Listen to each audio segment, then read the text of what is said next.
ጤና ይስጥልን ክቡራትና ክቡራን አድማጮች እንደምን አደራችሁ። ካን ሬዲዮ ሬካ የእስራኤል ድምጽ ሬዲዮ በአማርኛ ቋንቋ የሚያሰራጨውን ዝግጅት እነሆ ጀመረ።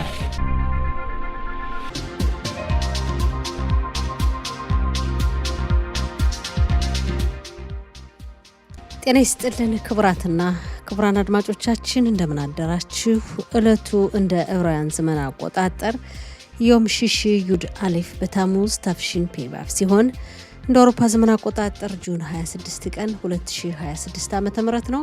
እንደ ኢትዮጵያ ዘመን አቆጣጠር ደግሞ ሰኔ 19 ቀን 2018 ዓ.ም ነው።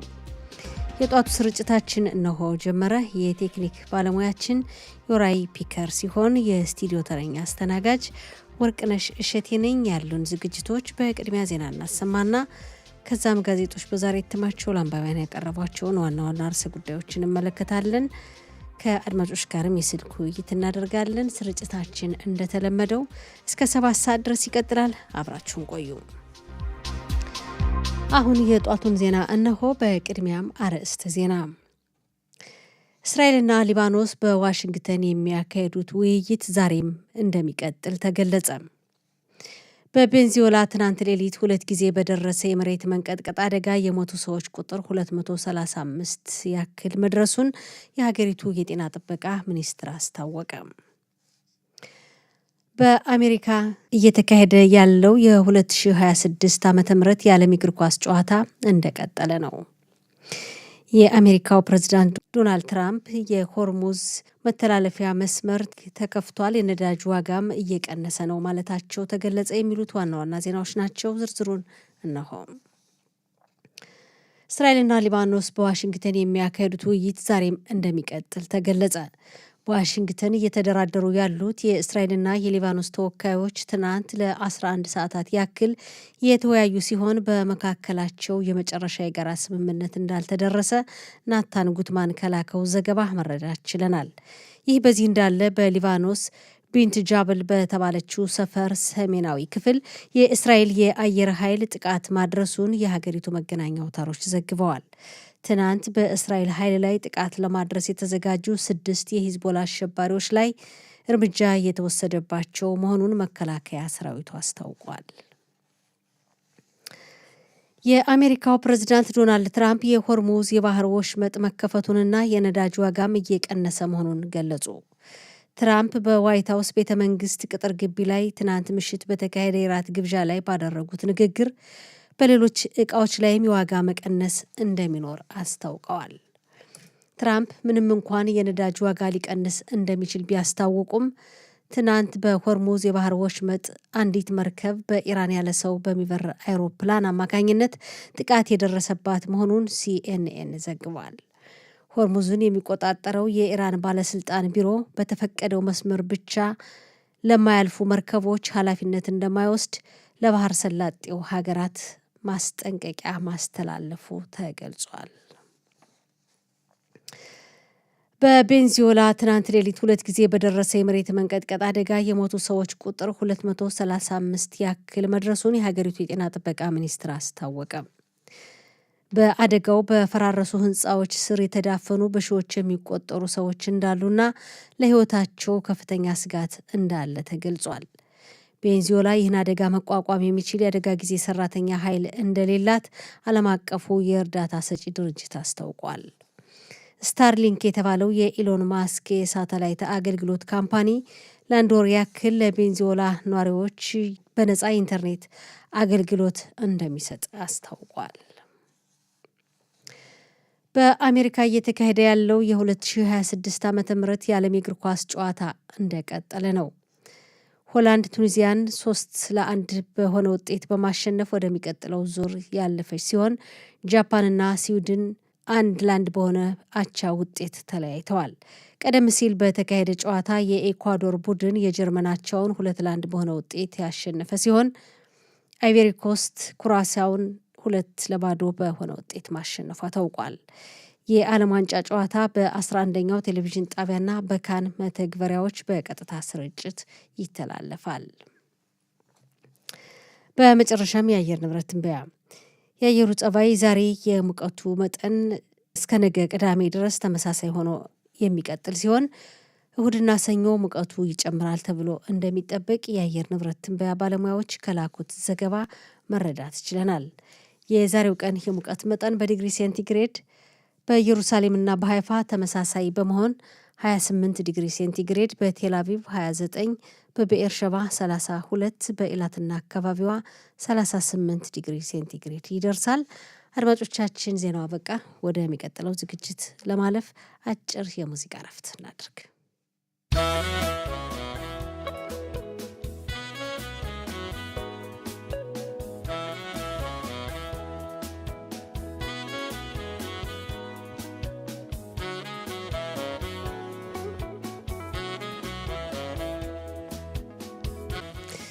የተከበራችሁ አድማጮቻችን ስርጭታችን እንደቀጠለ ነው። አሁን ደግሞ ጋዜጦች በዛሬ እትማቸው ለአንባቢያን ያቀረቧቸውን ዋና ዋና ርዕሰ ጉዳዮችን እንመለከታለን። የዲዮት አህሮኖት፣ ሀሬዝ፣ እስራኤል አየም፣ ማሪቭ አራቱም ዕለታዊ ጋዜጦች ደርሰውናል።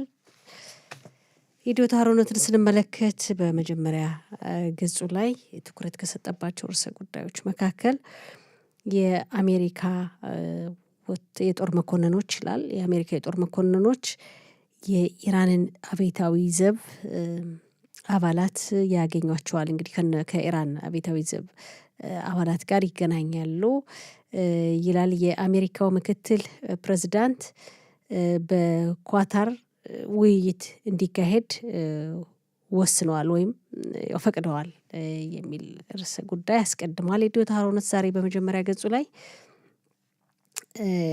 ሌላው እስራኤል በጦርነት ማሸነፍ ታውቃለች፣ ትችልበታለች፣ በጦርነት ማሸነፍ ታውቃለች። ነገር ግን ውሳኔ ያው የመጨረሻ ውሳኔ አትሰጥም፣ የላትም የሚል ርዕሰ ጉዳይ ያቀርባል። እንግዲህ በጋዜጣው የውስጥ ገጽ በሰፊው ተዘግቧል።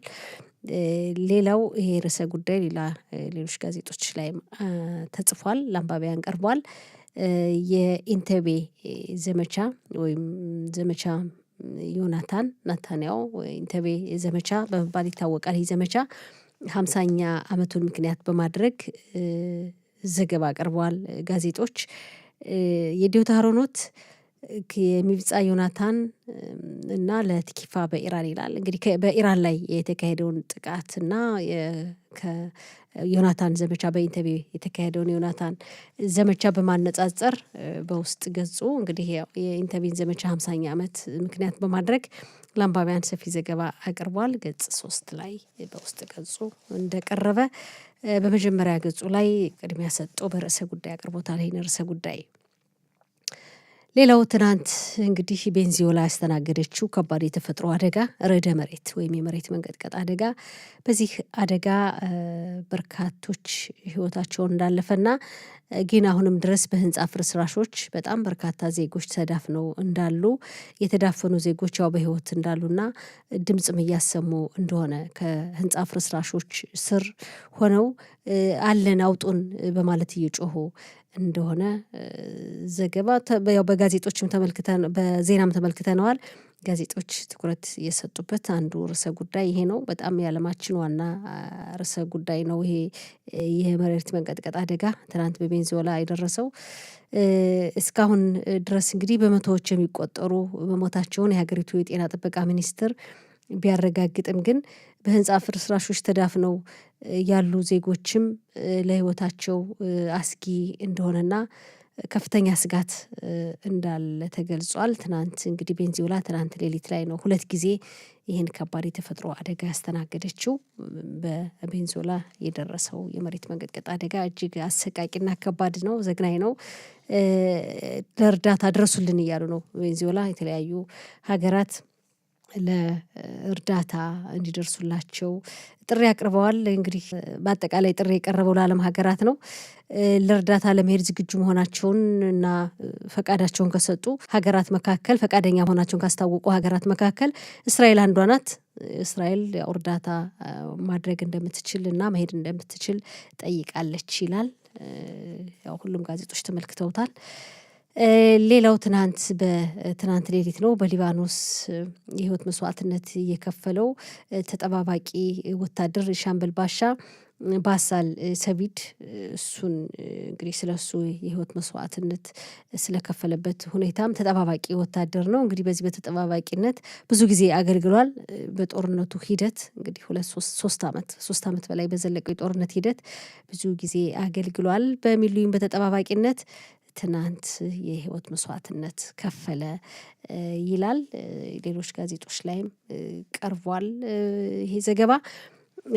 ሌላው እንግዲህ የፖለቲካው ነው። ፖለቲካውን በሚመለከት እንደሚታወቀው እንግዲህ የፊታችን ጥቅምት ነው ምርጫ ይካሄዳል ተብሎ የሚጠበቀው ብሔራዊ ምርጫ። ጋዲ አይዘንኩት እየመሩት ያለው ያሻር የተባለው ፓርቲ በርካታ እንግዲህ ድጋፍ እያገኘ ፓርቲ ወይም እሳቸው ሊመረጡ እንደሚችሉ የተለያዩ ጋዜጦችም ሆነ ተቋማት በሚያካሂዱት ከህዝብ ላይ በሚያካሂዱት ቅድመ ጥናት ይህ ፓርቲ በርካታ ድጋፍ እንደሚገኝና የሊኩድን ፓርቲ አሁን የጥምር መንግስቱን ፓርቲ እየተፎካከረ እንደሆነ አሁን ባለው ግምታዊ ጥናት ህዝብ ላይ በሚወሰደው ጥናት እየተፎካከረ እንደሆነ እንግዲህ መንግስትን ማቋቋም የሚችል ፓርቲ እንደሆነ እየተገለጸ ነው። በጋዲ አይዘንኩት ፎቶግራፍ ተደግፎ የቀረበ ሰፊ ዘገባ አለ። እንግዲህ አንፈራም ጋዲ አይዘንኩት አንፈራም የጥለ መንግስትን ማቋቋም የሚችል የተለያዩ ፓርቲዎች ሊቀላቀሉበት የሚችሉ ያው አንድ ላይ መንግስትን ማቋቋም የሚችሉበት ፓርቲ አቋቁም ያለው ሰፊ ድጋፍ እያገኘ ነው ይላሉ።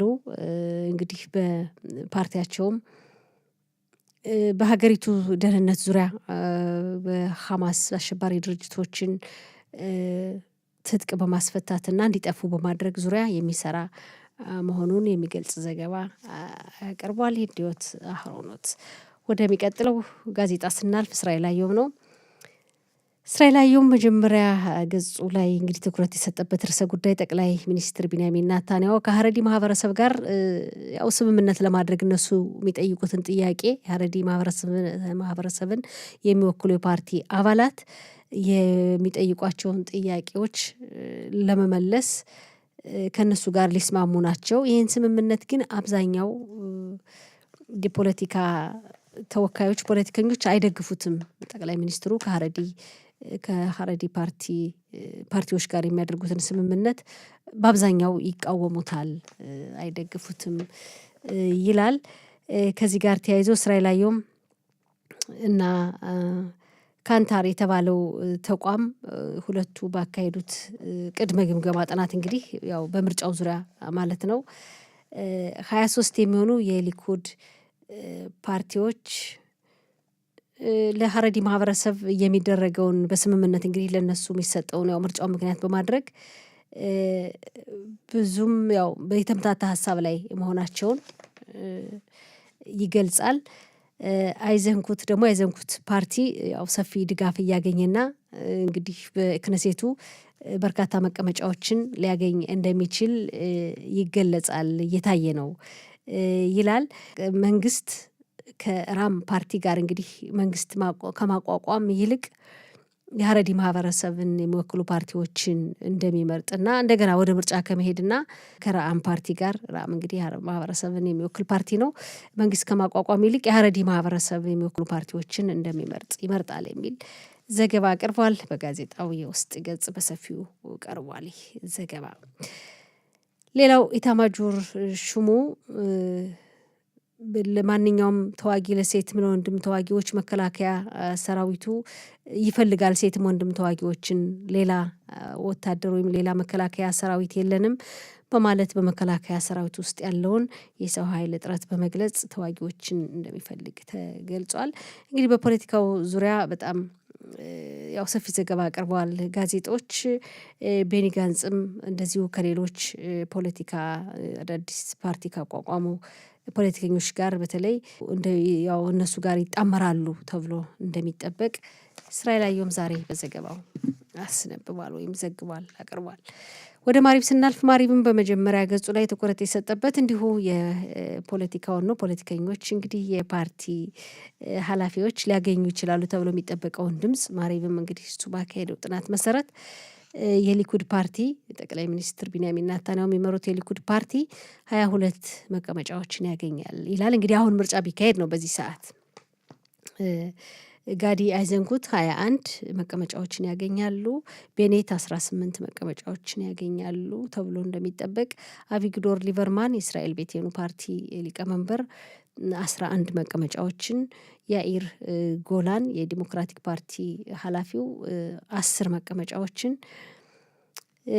ታማር ቤንግቪር 9፣ አሬ ደሪ 8፣ የአህዱት አቶራ ፓርቲ መሪ 7፣ አይማን ኦዴ 6 እያለ ይሄዳል።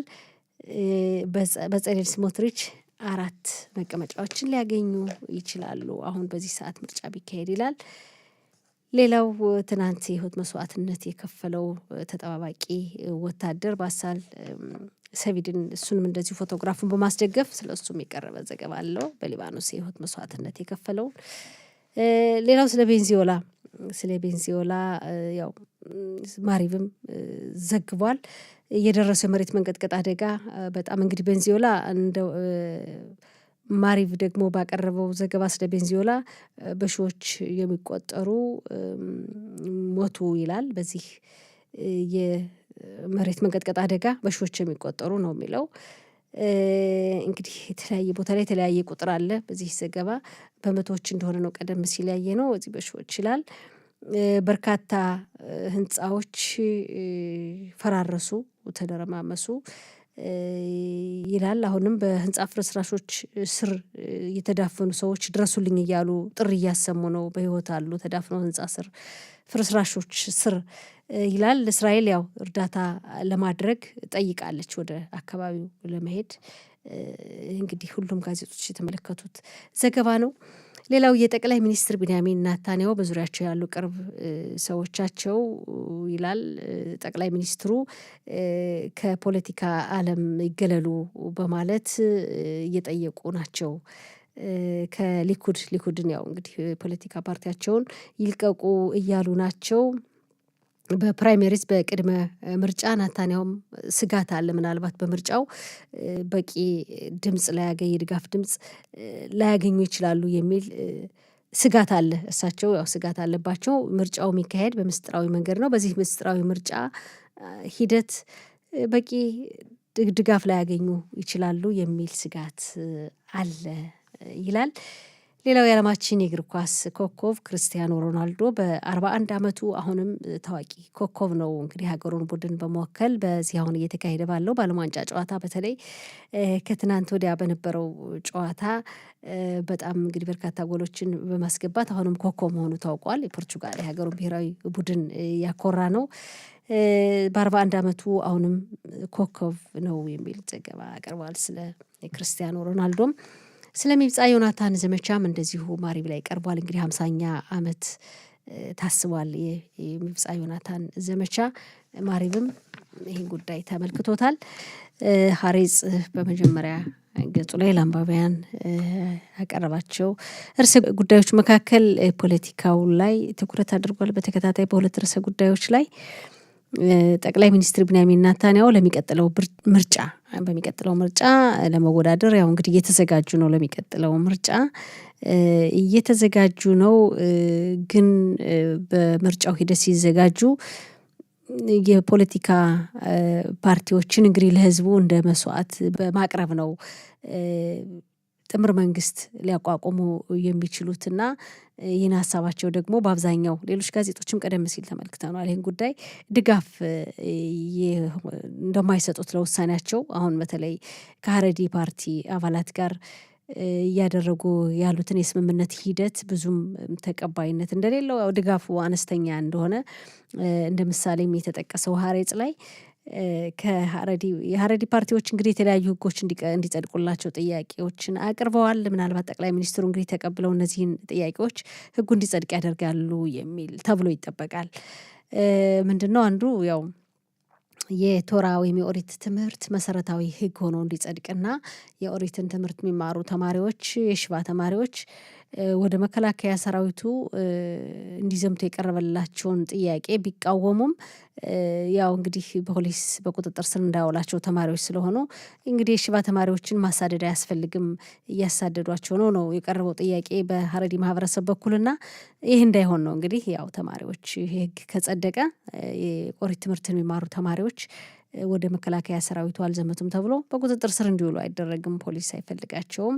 ይሄ ሕግ ነው እንግዲህ ይጸድቃል ተብሎ የሚጠበቀውና ይሄ ነው አሁን እንግዲህ ተቃውሞ እየፈጠረ ያለውና ድጋፍ ያሳጣቸዋል ተብሎ የሚጠበቀው። እንግዲህ ያው የሀረሪ ማህበረሰብ በመከላከያ ሰራዊት ውስጥ ላለመዝመት እየተደረጉ ያሉትን ተቃውሞ ይታወቃል።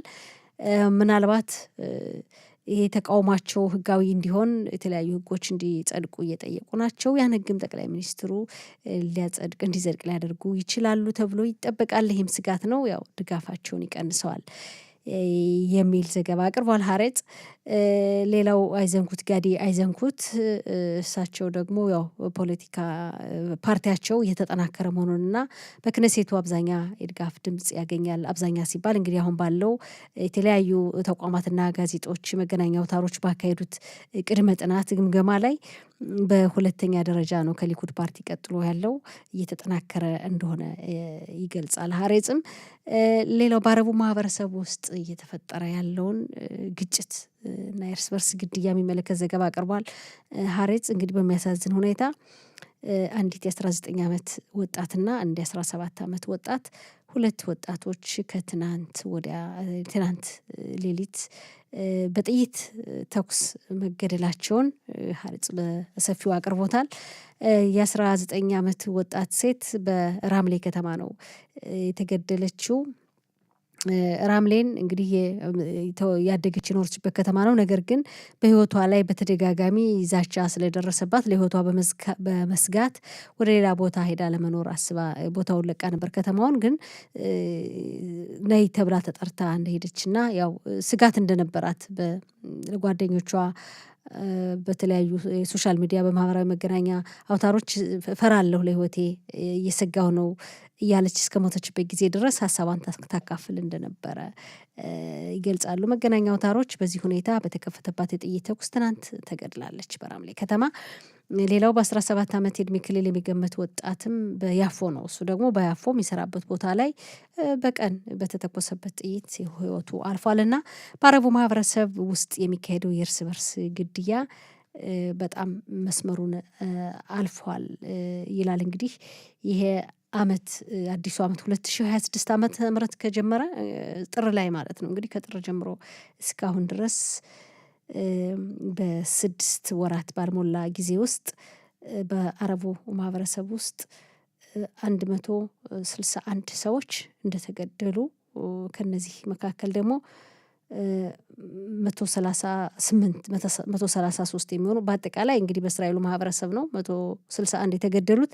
እነዚህ መካከል 133ቱ የአረብ ማህበረሰብ አባላት መሆናቸውንና 18ቱ ደግሞ ሴቶች መሆናቸውን ይገልጻል ሀሬጽ በዘገባው። በጣም የሚያሳዝን ነው እንግዲህ በእርስ በርስ ግድያ ነው ይሄ ነገር እየሆነ ያለውና ያሳዝናል።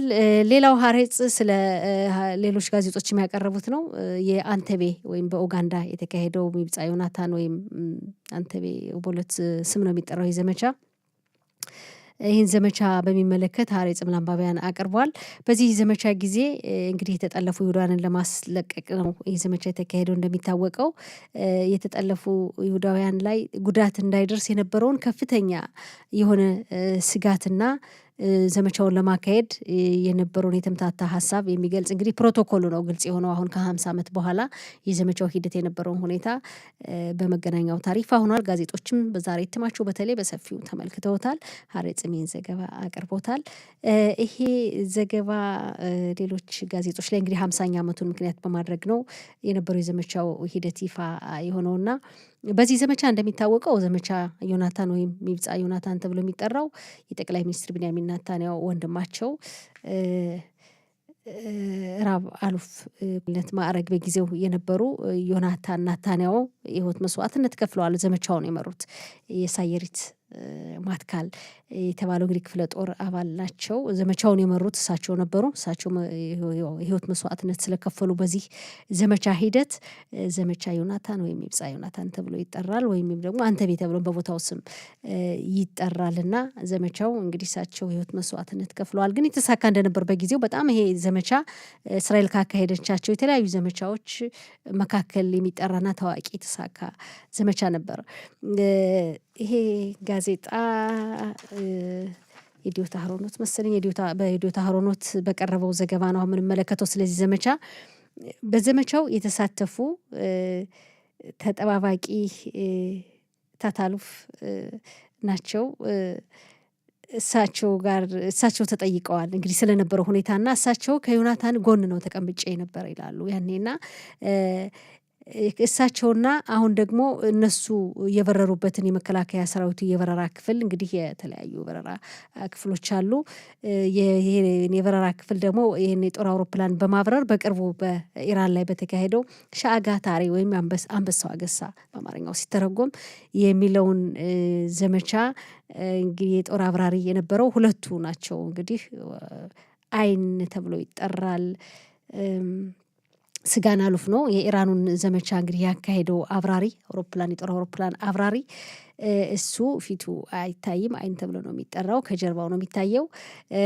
በኢንተቤ ዘመቻ ግን ከዮናታን ናታንያሁ ጎን ተቀምጠው የነበሩት እሳቸው ገጻቸው ይታያል። በእድሜም ገፋ ያሉ ናቸው። ሁለቱን ቃለመጠየቅ በማድረግ ነው እንግዲህ ሁለቱን ዘመቻ በማነጣጠር ተመሳሳይ የሆነ የአውሮፕላን የበረራ ወታደራዊ በረራ ክፍሉን ያኔ እሳቸው ነበር ያበረሩት። የሻው ይባላሉ ስማቸው የሻው ወይም ሺኪ ባጭሩ ሲጠራ።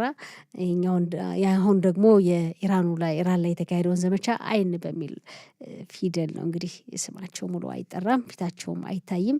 አብራሪ ሁለቱንም በመጠየቅ ነው የዲዮታ ሀሮኖት ያቀረበውና በማነጻጸር ታሪክ እንዲህ ነው እንግዲህ ታሪክ ብቻ አይደለም። ያኔ ታሪክ ነው ከ50 ዓመት በኋላ። አሁን ደግሞ በኢራን ላይ የተወሰደው ወታደራዊ ዘመቻ የቅርብ ጊዜ ትዝታችን። አሁንም እንግዲህ ጦርነቱን ተጠናቀቀ ለማለት በሚከብድ ሁኔታ ነው ያለው። በማነጻጸር አቅርቦታል የዲዮታ ሀሮኖት። ሌሎች ጋዜጦችም በጣም በስፋት አቅርበውታል አንባቢያን ይሄን ርዕሰ ጉዳይ።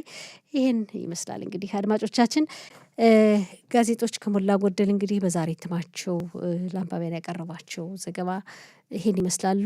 ቆየት ብለን ደግሞ እንግዲህ ጊዜ ካባቃን ያላየናቸውን ሌላ አንዳንድ ርዕሶችን እንመለከታለን። አድማጮቻችን አብራችሁን ቆዩ። ስርጭታችን ይቀጥላል።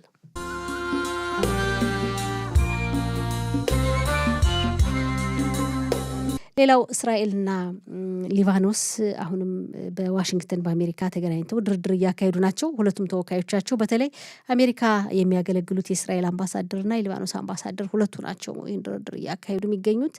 በአሜሪካ አማካኝነት ነው እንግዲህ የሰላም ስምምነት ላይ ለመድረስ ነው ሀሳቡ። የሂዝቦላን ድርጅት ትጥቅ ማስፈታትና ከዛ በኋላ ሁለቱ ሀገራት በሰላም የሚቀጥሉበትን ሁኔታ ለማመቻቸት በተለያየ ጊዜያት ተገናኝተው ተወያይተዋል። አሁን የሚገናኙት ለ5ኛ ጊዜ ነው ተገናኝተው እየተወያዩ ያለው። ውይይቱ እንደቀጠለ ነው፣ ዛሬም እንደሚቀጥል ተገልጿል። እንግዲህ የሁለቱ ሀገራት ተወካዮች ውይይቱን የጀመሩት ከትናንት ወዲያ መሰለኝ፣ ዛሬም ይቀጥላል። ግን እስካሁን ድረስ ሁለቱም አካላት የመጨረሻ ስምምነት የጋራ ስምምነት ላይ አልደረሱም። እንግዲህ ለዚህም ነው እንደቀጠለ ነው፣ ዛሬም ይቀጥላል ይላል። እንግዲህ የኢራንና የአሜሪካ ጉዳይም እንደቀጠለ ነው። ቀደም ሲል በዜና እንደተመለከት ነው ፕሬዚዳንት ዶናልድ ትራምፕ የሆርሙዝ መስመር ተከፍቷል፣ የነዳጅ ዋጋም ሊቀንስ ነው፣ በሌሎች ሸቀጦች ላይም ዋጋ መቀነስ ይታያል እንግዲህ በቅርቡ ብለዋል። እዚህ ጋር ተያይዞ ደግሞ ትናንት አንዲት መርከብ እንግዲህ በኢራን ያለ ሰው በሚበራ አውሮፕላን ተመታለች። በዛ አካባቢ በሆርሙዝ አካባቢ ያለው ሁኔታ እንግዲህ ውጥረቱ ፍጥጫው ብዙ ባይወራለትም አለ። ግን ደግሞ ፕሬዚዳንት ትራምፕ ስለ ስምምነት ስለ ጥሩ ነገር እያወሩ ነው። በቀኑ ስርጭታችን እንደገና እንገናኛለን። አድማጮቻችን ለቴክኒክ ባለሙያው ለዮራይ ፒከር ምስጋና ይድረሰው። ወርቅነሽ እሸቴ ነኝ። ቀን 1 ሰዓት ላይ እንደገና እንገናኛለን። ሰላም አሉ።